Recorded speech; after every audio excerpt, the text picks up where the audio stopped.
Jamaah rahimakumullah, Allah menyebutkan di dalam Al-Quran tentang kriteria orang-orang yang jujur.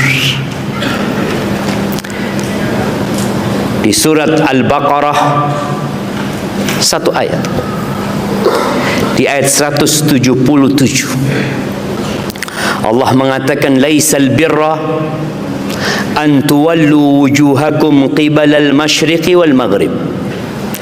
Yang namanya kebaikan itu bukan sekedar menghadapkan ke kiblat timur atau barat, enggak.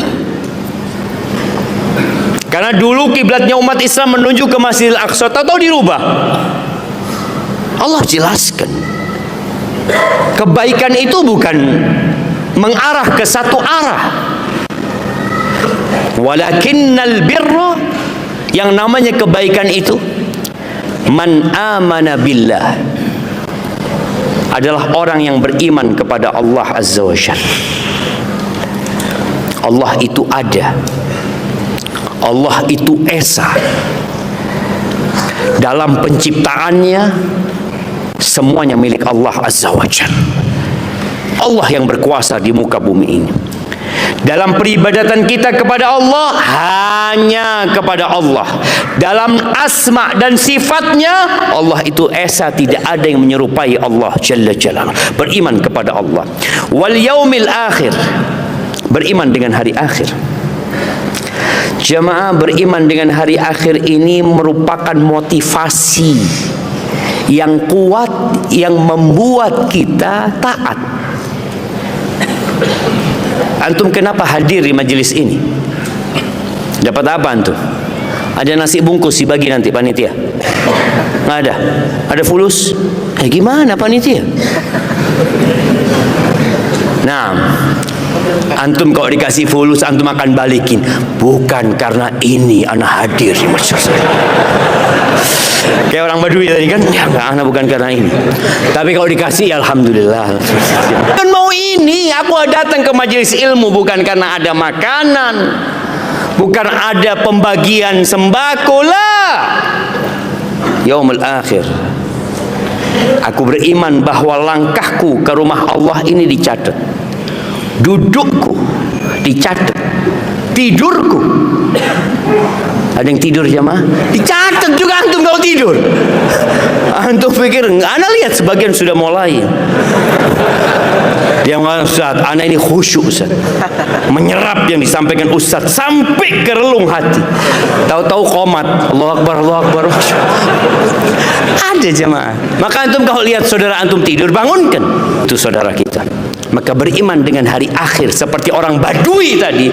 Dia beriman ada surga yang luasnya seluas langit dan bumi. Dia beriman bahwa ada 4 sungai di surga. Dia beriman bahwa semua yang dia inginkan akan dia dapatkan kelak nantinya. Itu yang memotivasi kita untuk hadir ke tempat ini. Sholat malam ketika orang-orang tidur, apa yang memotivasi antum? Banyak utangnya. Ada orang kayak gitu. Sholat malam untuk dunia, untuk hari akhir jangan. Allah selesaikan urusan dunia antum, tapi antum beriman bahwa akan ada hari dibangkitkannya manusia dan penghuni surga itu, kata Allah, kanu qalilan minal laili ma yahja'un, sedikit tidurnya. Kita nih udah bulan Rajab, kurangi tidur antum. Mulai sholat malamnya ditambahin. Kalau biasanya bangun 5 menit sebelum subuh, sholat witir 1 rakaat, tambah sekarang 30 menit sebelum subuh. Kenapa? Beriman dengan hari akhir. Wal malaikah, tuh beriman dengan malaikat-malaikat Allah. Antum ketika sendirian, ada yang mengawasi, ada yang mencatat. Ma yalfidhu min qaulin illa ladaihi raqibun atid. Udah mau isya jemaah? Belum lah. Tidak ada yang terucap kecuali ada yang mencatat. Sehingga ketika antum ngomong, ketika antum nulis komentar, antum tahu akan ada yang mengawasi. beriman dengan malaikat. Wal kitab, beriman dengan kitab-kitab yang Allah turunkan. Naam, antum jangan noleh ke belakang antum. Nah, ya, sebutkan kitab-kitab yang Allah turunkan. Taurat, Zabur, Injil, Al-Quran. Udah, nggak ada yang lainnya.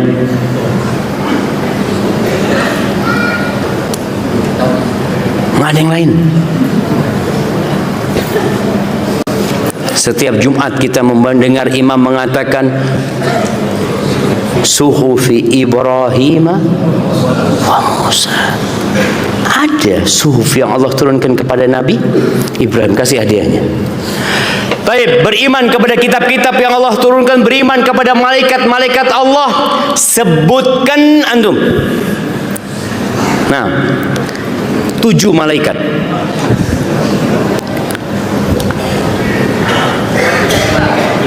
Malaikat Jibril, Mikail, Israfil, Munkar, Nakir, Raqib Atid. Raqib Atid sifat Raqibun Atid, yang mengawasin dan yang menyimpan. Apalagi Malik Ridwan. Malik itu penjaga neraka, Ridwan itu penjaga surga. Tapi nggak ada hadis yang sahih yang menyebutkan bahwa penjaga neraka itu Ridwan. Penjaga surga itu Ridwan. Ya, khazinul jannah. Maka kita beriman. Yang disebutkan namanya kita imani, yang tidak disebutkan namanya ya kita beriman secara umum. Kemudian nabi-nabi, selesai nih.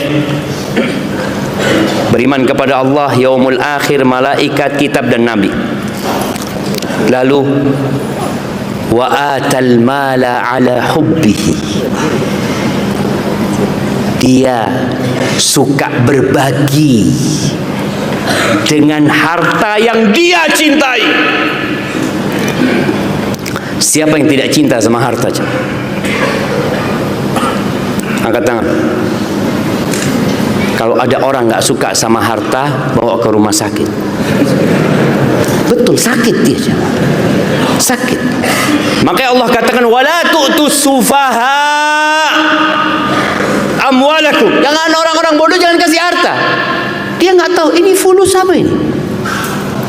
Mungkin dia buang-buang ke jalan. Kalau antum berikan uang kepada kambing atau ayam di rumah antum atau kucing, fadol, antum nih anak kasih 100.000 ya, antum cari makanan.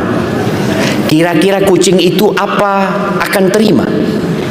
Mungkin dilihat antum, ini orang waras enggak. Ahibati fillah, orang yang jujur itu suka berbagi dengan hartanya.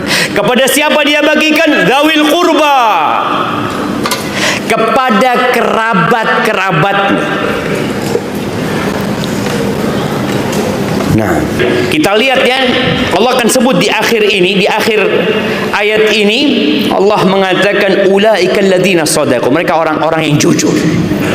Orang yang suka berbagi harta, Allah sebutkan jangan engkau berbagi sama yang jauh-jauh dulu.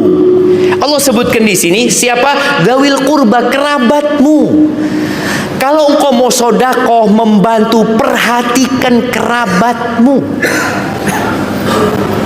Nabi SAW menyebutkan ketika engkau bersedekah kepada kerabat, engkau dapat pahala double. Sedekatun wasilah, pahala sedekah dan pahala silaturrahim. Di antara pahala sedekah Allah akan kasih ganti. Di antara pahala silaturrahim diluaskan rizki dan dipanjangkan umurnya. Maka tolong ketika antum punya harta, antum lihat kanan kiri antum, keponakan, sepupu 2 kali. Bagaimana kita akan melaksanakan ayat ini ketika kita tidak hafal dengan nasab kita? Nabi SAW mengatakan ta'allamu min ansabikum ma tasilu bihi arhamakum. Kalian pelajari nasab kalian. Tujuannya apa? Bukan untuk berbangga-banggaan. Tujuannya dengan itu engkau bisa menyambung rahimmu. Jadi ketahuan, oh anak punya saudara di sana, kayaknya susah hidupnya. Saudara apa? Ya sepupu 2 kali lah umpamanya. Keponakan ya agak jauh lah Ustaz. Tapi karena engkau punya nasab, maka nasihat anak, udah kasih hadiah aja. Udah, pulang dari sini antum bikin pohon nasab. Jangan ngarang tapi. Artinya bikin dari kakek, dari bapaknya kakek, diurut kemudian. Antum cari saudara-saudara antum. Saat itulah antum bisa melaksanakan ayat ini. Dawil qurba. Anak punya grup keluarga. Keluarga dari pihak ibu, keluarga dari pihak ayah. Kalau ada salah satu anggota keluarga, anggota grup itu yang kena musibah, yang sedang susah hidupnya, kita bikin grup baru jemaah. Untuk mengumpulkan donasi. Soalnya kalau kita kumpulkan donasi, ada dia di situ, malu dia. Kita bikin grup baru, setelah selesai donasi, grup ini dibubarkan. Balik lagi kita ke grup sana. Untuk menjaga hati saudara kita. Kadang-kala kita ini sibuk, kita nggak tahu kalau saudara kita sedang kena musibah. Tapi dengan kita punya grup, kita akan tahu, oh fulan seperti ini, fulan lahiran, fulan anaknya meninggal dunia, fulan anaknya alhamdulillah juara 1. Di sini kita bisa memberikan yang namanya ya silaturahim kepada mereka, kerabat jemaah. Sebelum antum bangun masjid, sebelum menyumbang janda-janda, antum cari kerabat antum. Dan subhanallah ya, ketika anda memperhatikan ya kondisi masyarakat, biasanya di setiap keluarga itu ada yang sukses. Adalah 1 yang sukses, 2 yang sukses. Maka di sini Allah bebankan kepada mereka untuk membantu kerabatnya. Wal yatama, dia berbagi kepada anak-anak yatim. Wal masakin, orang-orang miskin. Wabnas sabil, orang-orang yang terputus, yang tidak bisa melanjutkan perjalanan ke kampung, ke negerinya. Wasailin, dan orang-orang yang minta-minta. Kita berbagi kepada orang-orang yang minta, yang memang kita tahu dia itu membutuhkan. Karena ada orang-orang yang minta-minta profesi. Kerjanya apa? Minta-minta saya. Kan ada ayatnya, wasailin. Ya bukan. Minta-minta itu ada kondisi yang haram. Bagaimana orang yang minta-minta padahal dia tidak membutuhkan, itu yang jadi profesi? Maka dia akan datang pada hari kiamat, walaysa fi wajhi muz'atul lahm. Di wajahnya nggak ada daging. Di dunia aja mulai orang minta-minta pakai topeng di pinggir jalan. Dia malu kalau ketahuan. Nanti pada hari kiamat dia akan nunduk terus karena tinggal tengkorak doang wajahnya. Kita berbagi kepada orang minta yang memang dia membutuhkan. Wa fir riqab, dan berbagi dalam rangka membebaskan budak. Selesai itu yang berkaitan dengan harta. Lalu Allah katakan wa aqamas shalah, orang ini mendirikan salat. Wa ataz zakah, tadi bukan urusan zakat, bukan. Urusan berbagi yang lebih dari zakat. Kalau zakat mah cuma 2,5%. Lalu Allah sebutkan dia melaksanakan kewajiban dia dalam harta. Allahumma salli wa sallim ala nabiyina Muhammad. Kembali kepada kriteria orang-orang yang jujur sama Allah SWT. Mereka mendirikan sholat dan mereka mengeluarkan zakat. Ini Allah tekankan. Karena di masyarakat ada standar-standar orang baik yang tidak sesuai dengan syariat. Fulan Masya Allah Ustaz, kalau sodakoh ya, ini jalan dia yang ngaspal Ustaz, paving dari dia, Masya Allah, masjid dia yang bangun. Sayang fulan gak sholat. Gak sholat orang baik. juga. Allah sebutkan wa aqamas shalah, mendirikan salat. Kalau ada orang baik kepada masyarakat, akhlaknya mulia di hadapan masyarakat, tapi nggak sholat, bukan orang baik. Karena yang pertama dihisap pada hari kiamat apanya? Sholatnya. Sholatnya baik, yang lainnya insya Allah baik. Kalau sholatnya nggak benar, bagaimana sodakohnya dia, Ustadz? Bagaimana umrohnya dia? Bagaimana hajinya dia? Allahu a'lam. Mungkin pura-pura. Kenapa berangkat haji? Ya nggak enak dilihat masyarakat, katanya udah fulus banyak belum berangkat haji, berangkat haji dia. Ada masyarakat seperti itu. Orang dia sholatnya belum benar, maka perhatikan sholatnya. Dan ana pernah berjumpa dengan orang yang haji. Dia haji waktu itu ana yang bimbing. Dia ngomong, Ustadz, ana baru pertama sholat, Ustadz. Karena dia dapat warisan sama keluarganya, dikatakan ayo berangkat haji. Akhirnya berangkat haji, dan alhamdulillah pulang haji sholatnya jadi benar. Karena memang sholat ini ukuran. Wa aqamas shalah wa ataz zakat. Zakat tolong diperhatikan.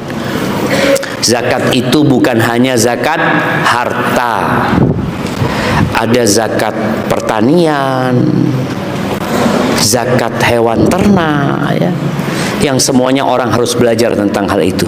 Lalu Allah katakan wal mufuna bi ahdihim idza ahadu. Ini orang kalau janji ditepati.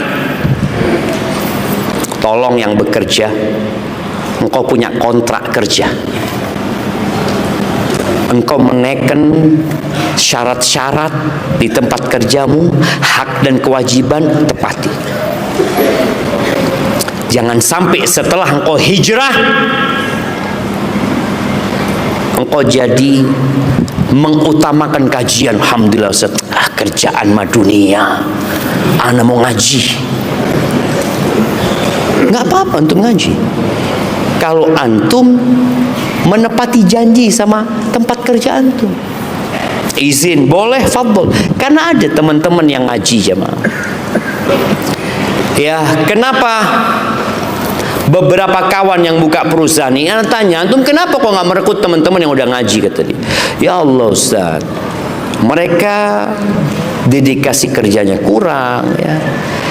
Terus amanahnya dengan waktu jam kerja kurang, ini sebagian. Maka ingat nih, Allah sebutkan orang-orang itu menepati janjinya, menepati perjanjian yang dia lakukan, yang dia buat.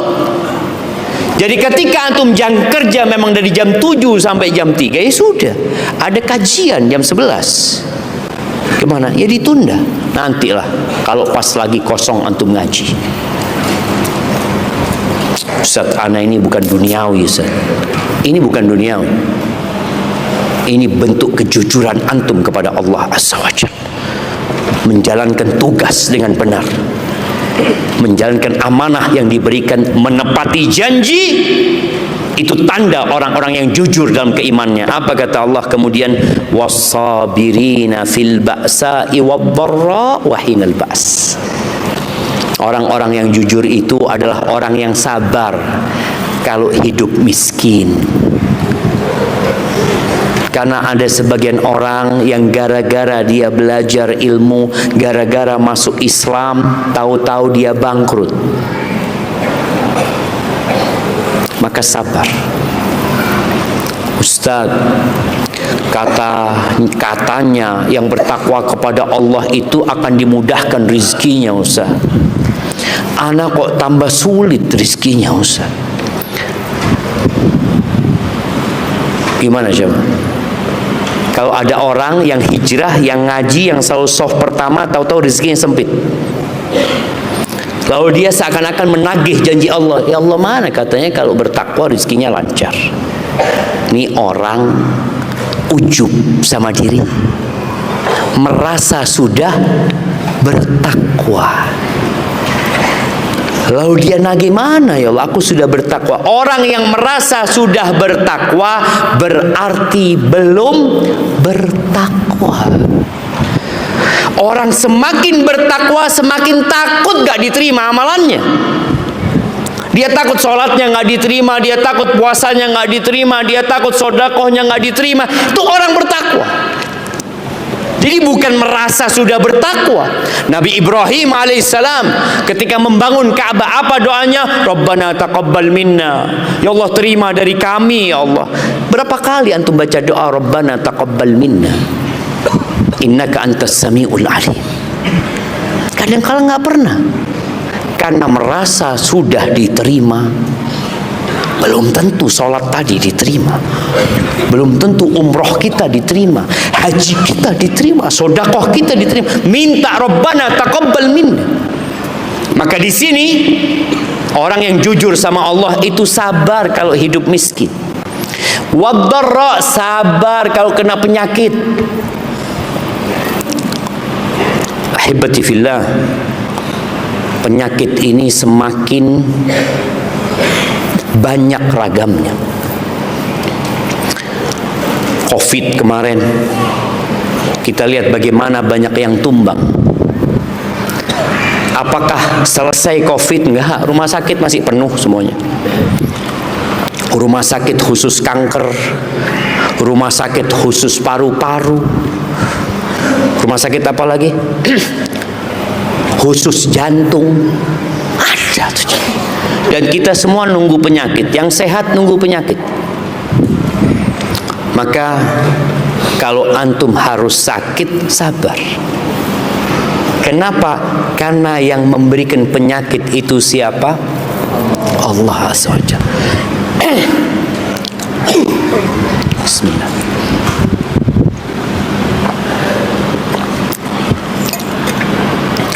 Alhamdulillah.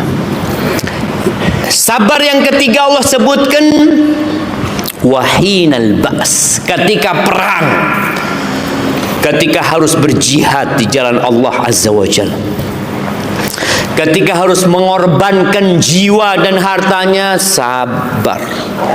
Ketika pulang dari peperangan, sebagian sahabat tangannya nggak ada, sebagian matanya tinggal satu, tapi dia sabar menghadapi peperangan tersebut. Lalu apa kata Allah? Ulaika alladzina sadaqu, itu orang-orang yang jujur. Wa ulaika humul muttaqun, dan merekalah orang-orang yang bertakwa, yang takut dengan azab Allah kemudian meninggalkan kemaksiatan kepada Allah Azza wa Jalla. Ahibati fillah, As-Sa'di, Abdurrahman As-Sa'di rahimahullahu ta'ala, beliau mengatakan tentang ulaika, tentang orang-orang yang disebutkan sifat-sifat yang tadi disebutkan itu. Yang pertama berkaitan dengan akidah, beriman kepada Allah, hari akhir, malaikat, ya, kitab, nabi-nabi, itu berkaitan dengan akidah yang baik. Dan amal perbuatan yang merupakan efek dari iman. Dan amal itu termasuk dari keimanan. Bukti kalau dia beriman, cahaya dari keimanan itu, dan akhlak yang baik kepada masyarakat. Jadi orang yang jujur itu hablum minallahnya baik, dan hablum minan nasnya terjaga.